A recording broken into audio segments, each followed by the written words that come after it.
Namaskar. Welcome in this lecture series on software engineering and engineering fundamentals. This is Dr. Bright Keswani, professor in Suresh Gyan Vihar University. In today's lecture, we will discuss about software measures, matrices, and models. These are the learning objectives and learning outcomes of this lecture. Through this lecture, you will learn all insights about software matrices, measurements, and models in detail. After the completion of this lecture, you will be able to understand the importance of measurements, matrices, its scope, and why these all are required.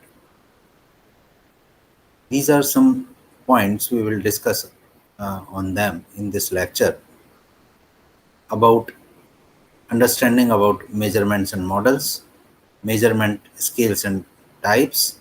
We will discuss about the classifying software measures, software matrices and their scope, uh, qualities of software, good software matrices, and need for software matrices. And in the last of this lecture, we will discuss the uses of basic software matrices. Let us start with the first point, that is measurement and models.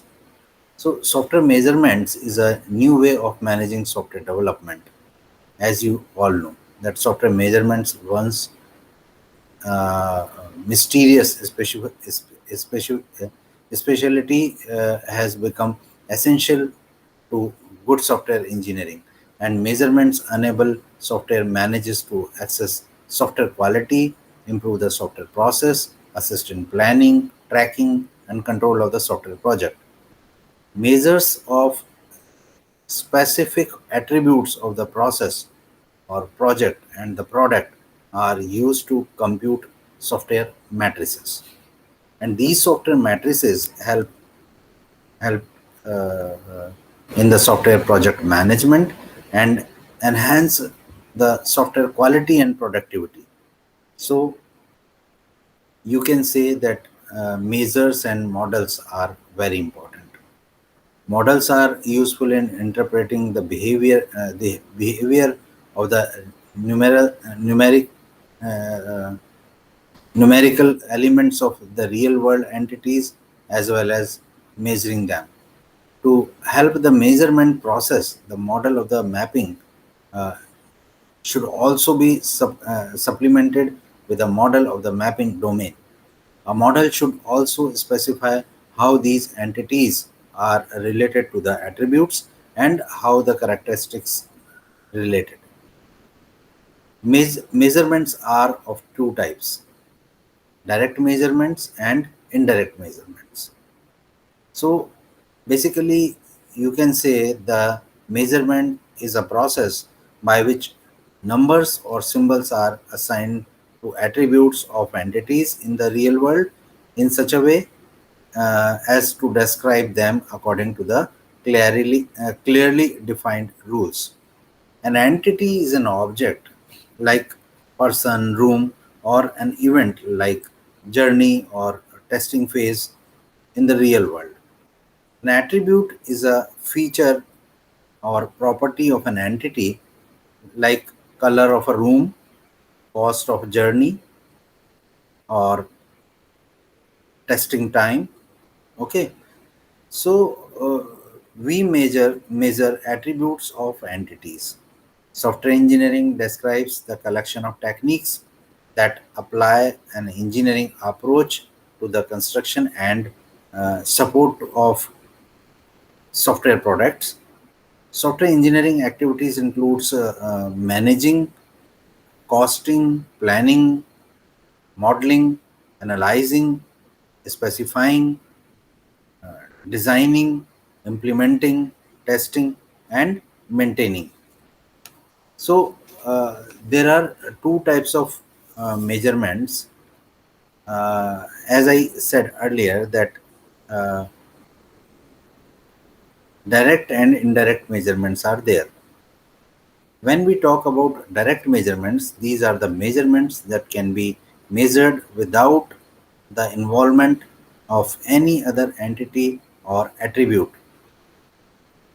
These are the direct measures uh, commonly used in software engineering: length of source code by line of code, duration of testing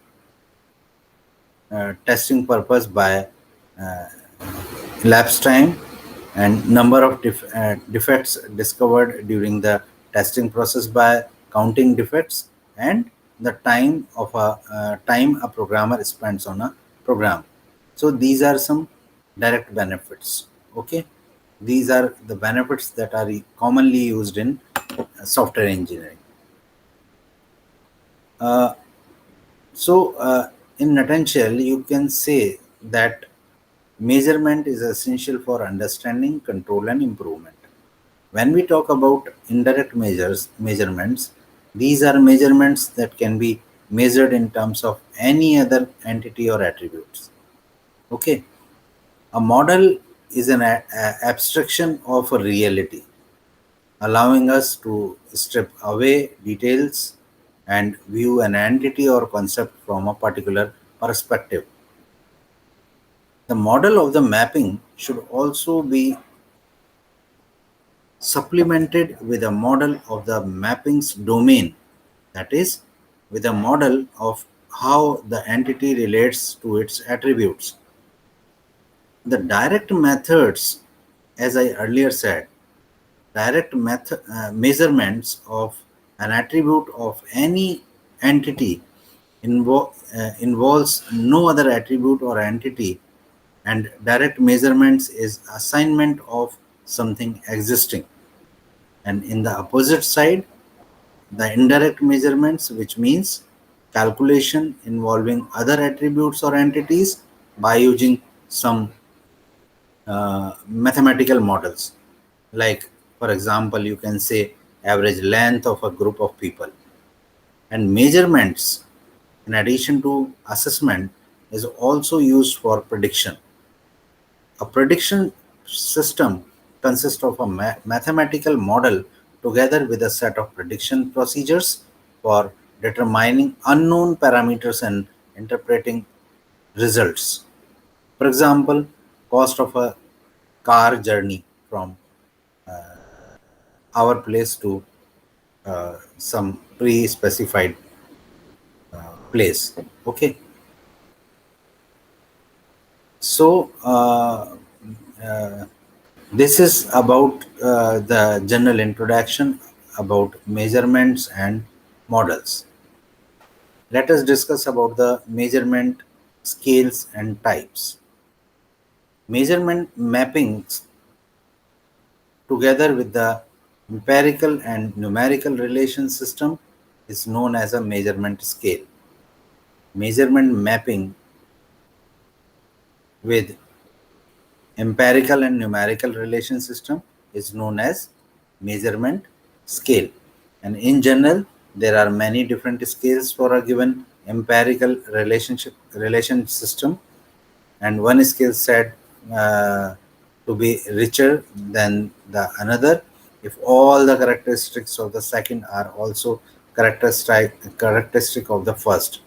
There are several types of scales like nominal scale, ordinal scale, interval scale, ratio scale, and absolute scale. Okay, so let us discuss about these scales. When we talk about nominal scale, this scale just classify elements. No ordering is implied even if numbers are used.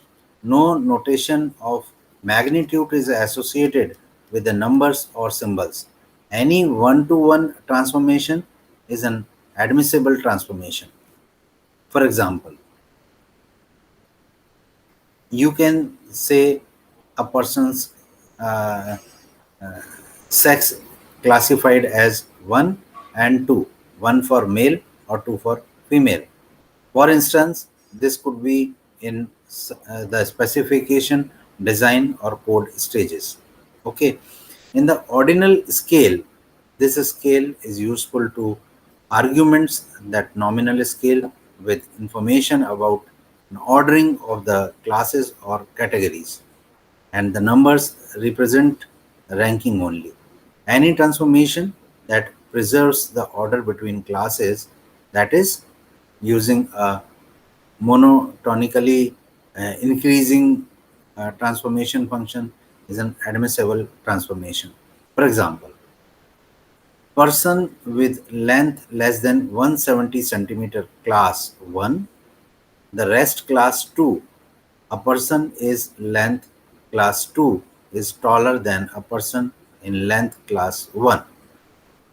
Okay, it is possible to measure the relationship of different software modules by using a 3-point cardinal scale where 1 is poor, 2 is average, and 3 is good. Okay, so this is the cardinal scale. When we talk about interval scale, this scale carries more information still, with the relative distance between class measures significant, making the operations addition and subtraction acceptable. An admissible transformation has the form of uh, a different form. Uh, for example, temperature using the Celsius scale. Okay, the timing of an event in the software development process is the typical use of the interval scale. We can say that on day 51, design is started, and on day 90, testing occurred. Okay, so this is an interval scale. The next scale is a ratio scale. The ratio scale is like the interval scale, but there is a zero element representing total lack of the attribute. This means that all arithmetic operations are acceptable. Okay. For example, temperature using the Kelvin scale having the absolute zero.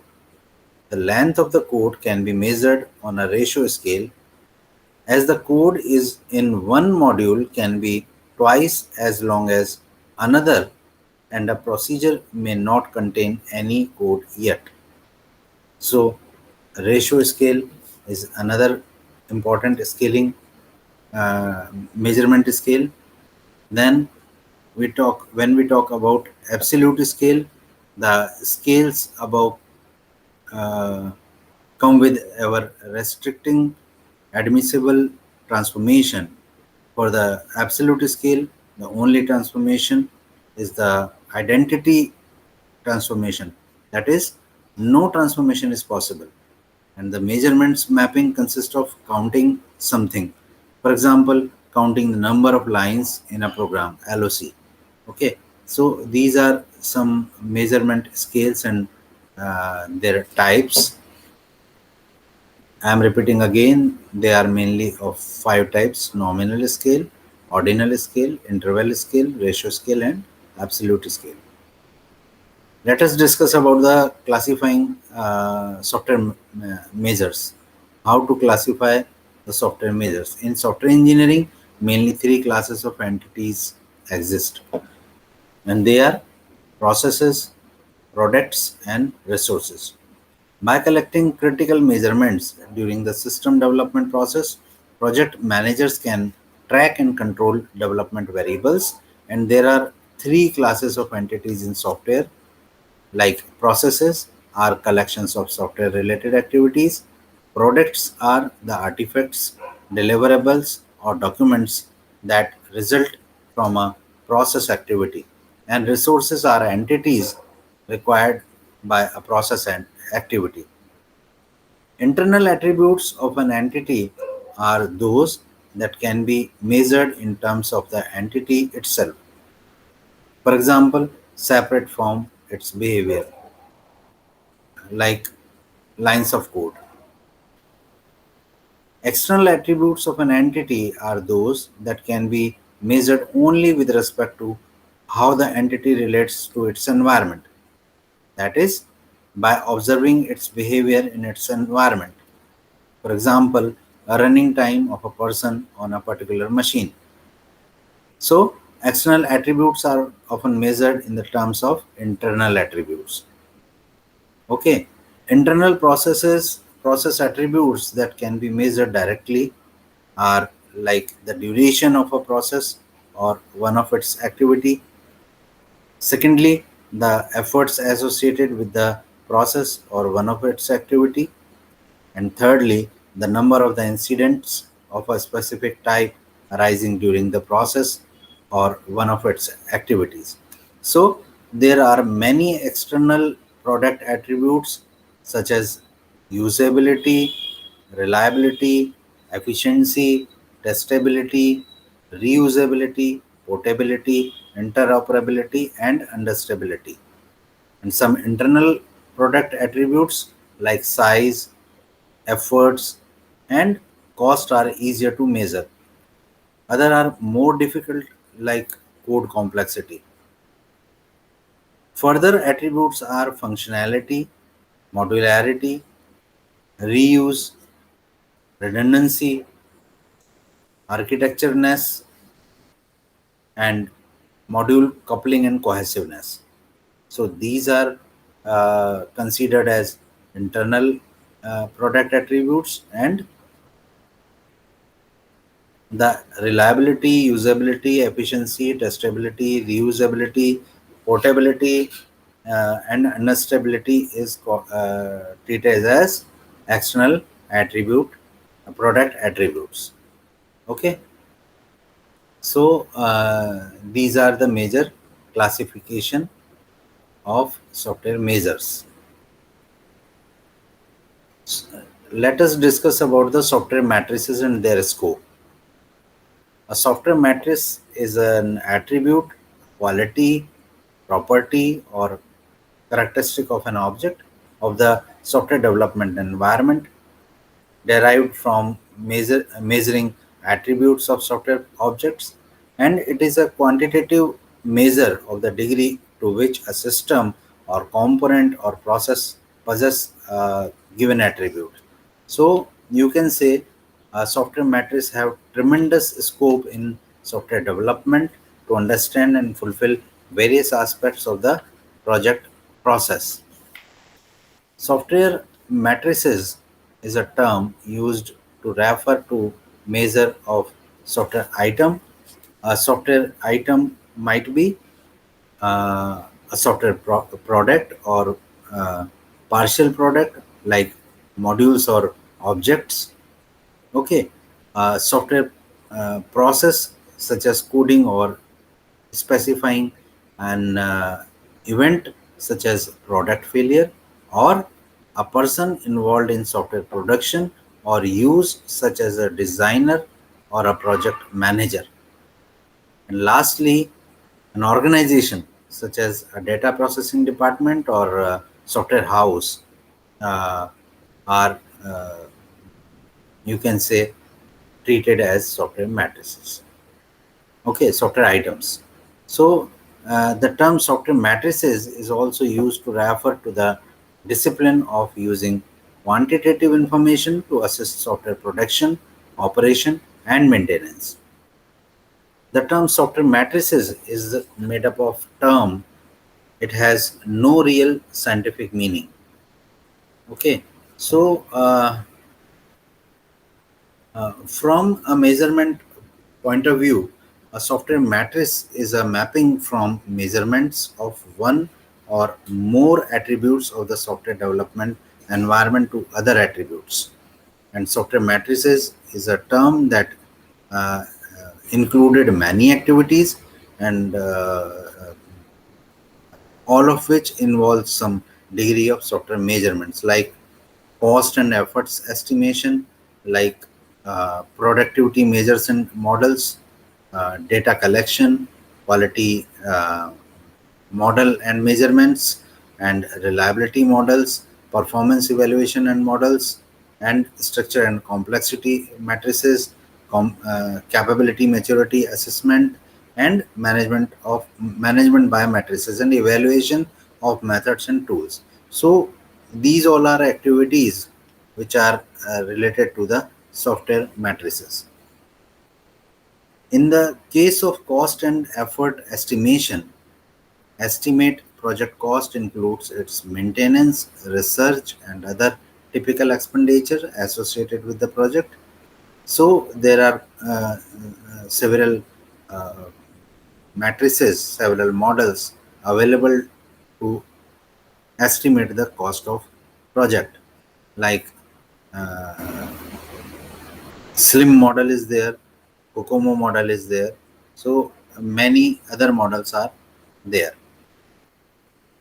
Uh, so software managers want to predict project cost early in the software lifecycle, and as a result, many software cost and efforts estimation techniques have been devised. And Kokomo model and Slim model is the example of such type of cost estimation models. When we talk about the productivity models and measures, the managers needs have caused many attempts to produce measures and models for identifying staff productivity during diverse software processes and in diverse environments also. Productivity can be function of value and cost.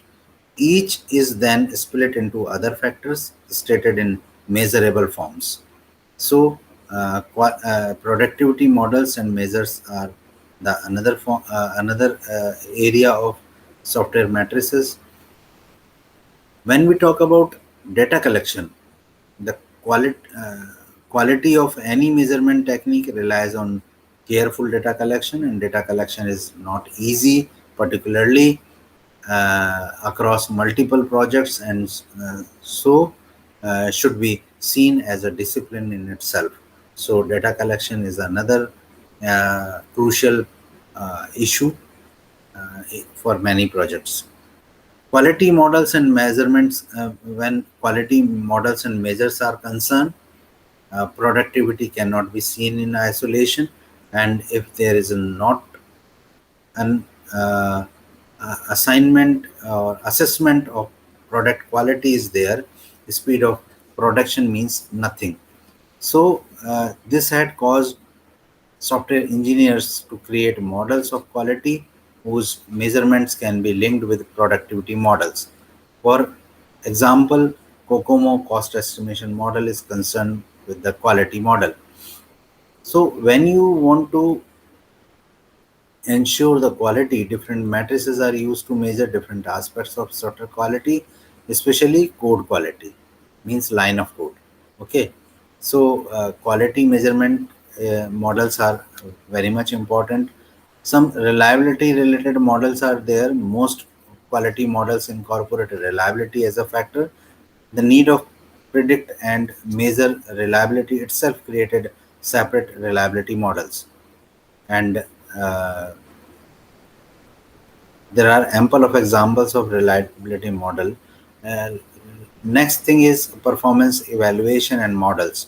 Performance is an additional characteristics of quality. As you know, performance evaluation technique looks an extremely observable performance feature like response times is to be observable, and completion rate also.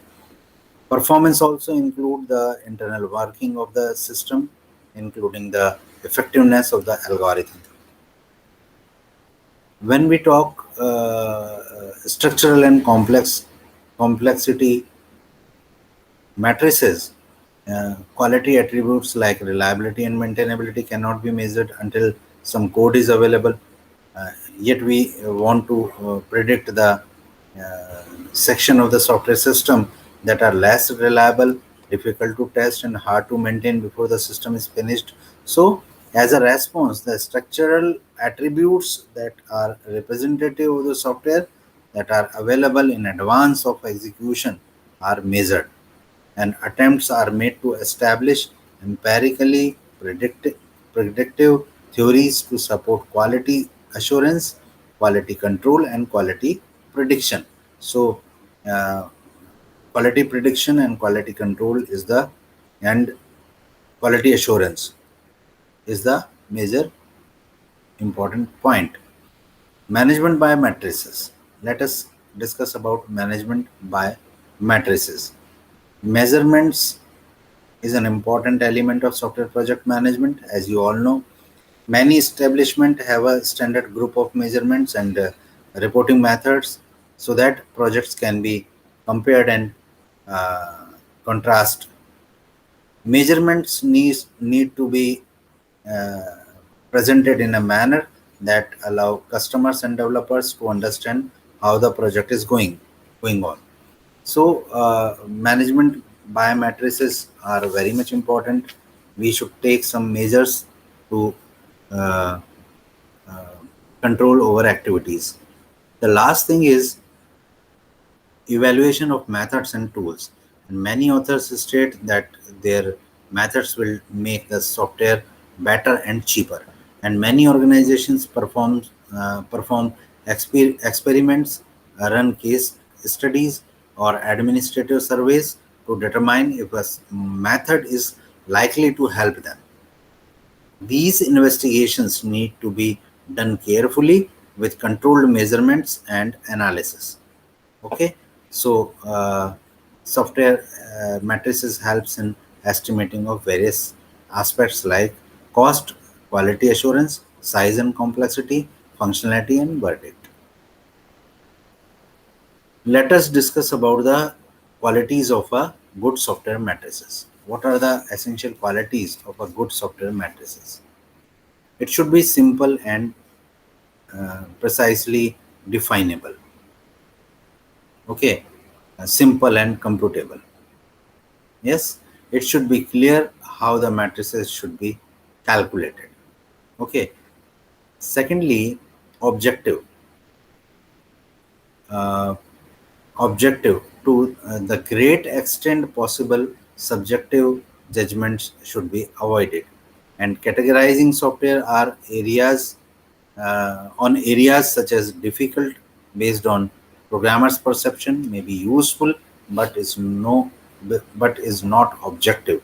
So the objective is a good quality characteristics of software matrix. Easily obtainable.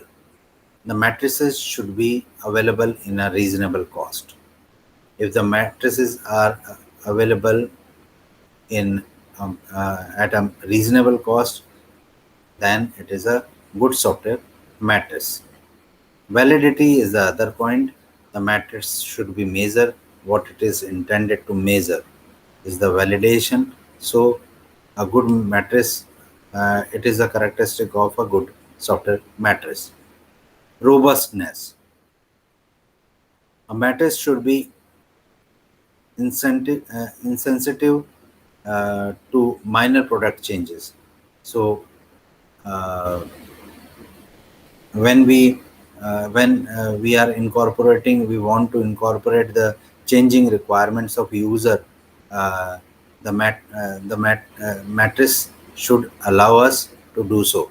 Okay, then only it will consider at a good matrix. Otherwise, it is not. So simple and computable is the one characteristic, one quality parameter. Consistent and unambiguous is the second parameter. Use consistent units of measurement dependent of programming language, independent of programming language, easy to calibrate and adaptable and easy to cost effective to obtain, and lastly able to be validate for accuracy and reliability are some characteristic quality characteristics of a good software matrix. Let us discuss about the need of software matrices. Why software matrices are needed? Software testing matrices had also been an integral part of software testing projects, but the nature and type of matrices collected and shared have changes over time. So, measurements have been widely used in many engineering disciplines, yet in the computer software industry, there still have been some doubts about their use in the field. And during recent years, the interest in software matrices have grown both greatly and steadily in software industry, with the project programmer and manager focusing on software productivity and software quality. There exists uh, needs for better technique of software development and software matrices during the process of development. In other terms, we can say that software matrices are necessary mainly for improving the visibility, for planning and control, for improving the quality of the project, and to enhance the productivity. So, what are the software? What are the why software matrices are needed? They are needed for increase the visibility, planning and control, uh, quality and productivity of product of project. Generally speaking, there are some main reasons that software matrices become very important in software industry. Like the first reason is software matrices can help to fully understand both the design and architecture information of the software system, and these can help to understand the process of development by applying the process evaluation in the activity of software development. It The software design matrices can add to discover the underlying errors in the software design at the early stage of the software development lifecycle, which is very much important. And software matrices can also assist in the task of software testing. So software matrices are used in the software testing also. Software matrices can evaluate the quality of the software and provide cost estimation of software project, and it becomes easier to estimate and plan new activities based on them. Utilizing the measurements of the currently activity, it is easy to control the progress and improve the process to make it more cost effective in the future. So, software matrices have many reasons. Uh, for many reasons, it is important for the software industry. They help to determine the effect of object technologies, and especially reuse technologies applied in the software development according to some quantitative evaluation such as productivity, quality, lead time, maintainability, reusability, etc. And it also estimate the cost and benefits of different reuse stability strategies. Okay, so it is important. I'm repeating again that software matrices are much more needed and they are very much important for many reasons. The next topic is use of basic software matrices. There are several major benefits of uh, matrices. They are important in macro estimating, uh, evaluating bits, evaluating bits in a house, and comparing on estimate with past projects, micro estimating, allowing resources, predicting code completion, predicting defect per month, assessing assessing progress improvement, assessing project improvement, and project replanning. So there are many uh, major benefits of uh, these software, the use of software matrices. Let us discuss about macro estimating. Macro estimating means estimating the schedule and cost for upcoming jobs based on a macro estimate of the size of the proposed system and the productivity of your organization. When we talk about evaluating bids using a software estimating system, it is possible to assess whether incoming bids are reasonable or not. Okay, so it helps to it assist in the macro evaluating bids also. Evaluating bids in house at the higher level in large organizations where projects are finally signed off. you can do the same thing or have a small staff organization do it. In this case, your database can tell you what the process productivity of the software organization proposing to do the work actually is. And the only unknown is the size of the proposed system, but you can exercise judgment there. When we talk about comparing an estimate with past projects with the history, you can say comparing estimate with the history may also be very useful for the upcoming software projects, and the results of past projects may be plotted on fields such as efforts versus size, development time versus size, etc. When we talk about the micro estimating, it means estimating the cost and schedule for upcoming jobs based on micro estimates of the time and efforts. Such each lag of something like a per diagram will take, or each item in a work breakdown structure will involve. Of course, uh, those little time and time effort estimates come from matrices kept on past jobs. Next issue is allocating resources. After the job comes in, you know the schedule and budget that has been decided upon, and now you have to spread that person or budget along the timeline and divide it among the various jobs, specialties, and groups. When we talk about predicting code completion, the number of lines of code completed and unit tested does not exactly follow the resource allocation curve, but it is the best indicator of project progress, and it is not quite the same as it used to be for at least two reasons. The first reason is leading organizations are doing more requirement investigation, architecture development, risk assessment, analysis, and design upfront.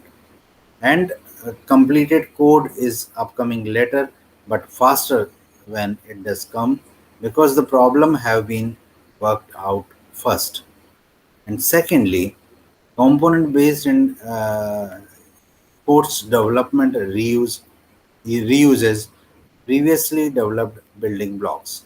So there is less new code to count, but putting the components together and testing them takes time and efforts that does not uh, show up in a simple count of the new code. So there are many things. You can predict defects also. Predicting defects per month along the project timeline is also another advantage of the software matrices. And progress assessment can be made by comparing planned or projected resource consumption, code completion, and defect rates and milestones completions against the actuals as work process. So it is another progress assessment, progress improvement, process improvement, and project involvement are the some other advantages of uh, software matrices. When we talk about project replanning, with a revised process productivity matrix, you can replan the balance of the project. The new plan, based on actual experience to date, gives you a firm basis for regenerating the financial arrangements under which the project is operating. So, uh, there are ample of uh, uses of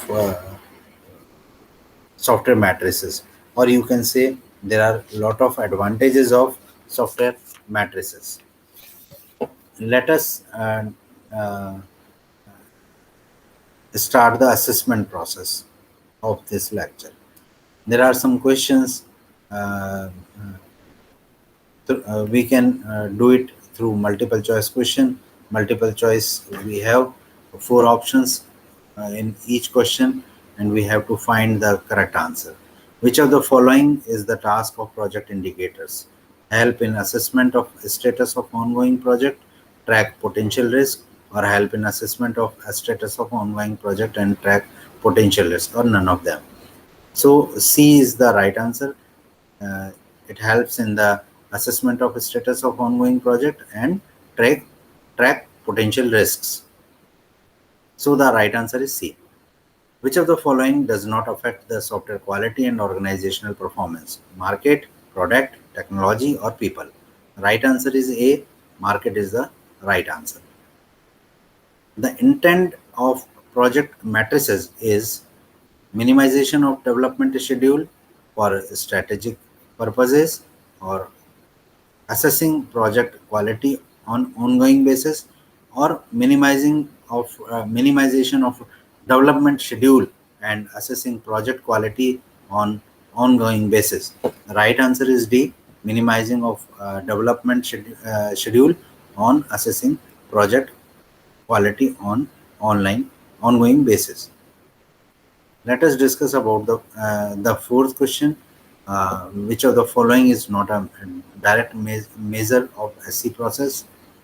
First is efficiency, B is cost, C is effort applied, and D is all of the mentioned. The answer is A. Which of the following is not direct? Efficiency is not direct measure of SC process. Which of the following is an indirect measure of product? The option is quality, complexity, reliability, all of the mentioned. Yes, all of the above means quality, complexity, and reliability are the indirect measures of product. In size orientation matrices are developed based on the number of functions, number of user inputs, number of lines of code, or amount of memory uses. The answer is number of lines of code. Let us discuss the seventh question. Which of the following is not an information domain required for determining function point in FPA? Number of user inputs, number of user inquiries, number of external interfaces, and number of errors. The right answer is D, number of errors. Usability can be measured in the term of intellectual skill to learn the system, time required to become moderately efficient in system uses, and net increase in productivity. All of the mentioned. Yes, all of the mentioned. Usability can be measured in terms of intellectual skill to learn the system, time required to become moderately efficient in system uses, and net increase in productivity. So all of the mentioned is the right answer. Then the ninth question: a graphical technique for hiding if for finding if changes and variation in matrices data are meaningful is known as DRE, direct removal efficiency, functions point as analysis, control chart, and all of the mentioned. So the answer is C, control chart.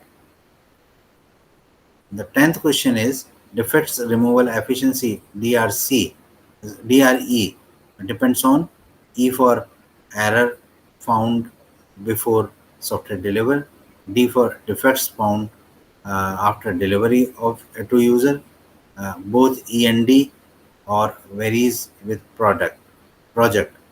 The answer is both. Means E error found before software delivery, and D defects found after delivery to user. Okay. So these are some questions related to the software project measurements, matrices, and models. So this is all from my side. These are some reference books. You can consult these books if you have uh, any query or any doubt. Thank you. Thank you very much.